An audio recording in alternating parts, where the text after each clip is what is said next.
அழகிய அன்பு சேனலுக்கு உங்களை அன்புடன் வரவேற்கிறேன். இந்த வீடியோவில் என்ன பார்க்க போகிறோம்னா 3 விதமான பஜ்ஜி செய்ய போகிறோம். வாங்க வீடியோக்குள்ளே போகலாம். குடமிளகா, வெங்காயம், சொரக்காய்.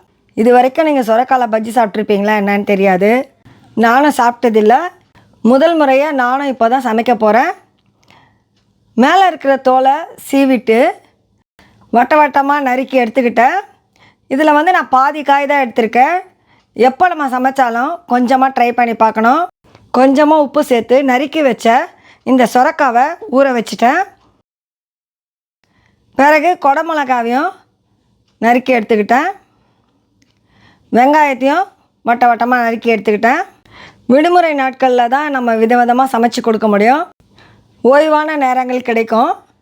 பள்ளிக்கூடம் திறந்துட்டாலே நம்ம ரொம்ப பரபரப்பாக ஆகிடுவோம். வேலையே நம்மளுக்கு அதிகமாக இருக்கிற மாதிரி இருக்கும். பஜ்ஜி மாவு மிக்ஸை கொஞ்சமாக தண்ணி சேர்த்து இந்த மாதிரி கட்டிகள் இல்லாமல் மாவில் தண்ணியும் அதிகமாக சேர்க்காம நல்ல பதத்தில் இருக்கணும். அந்த பஜ்ஜி மாவு மிக்ஸை 10 நிமிஷம் ஊற வைக்கணும். பிறகு நம்ம நறுக்கி வச்ச சொரக்காவை ஒன்று ஒன்றா போட்டு எடுத்துடலாம்.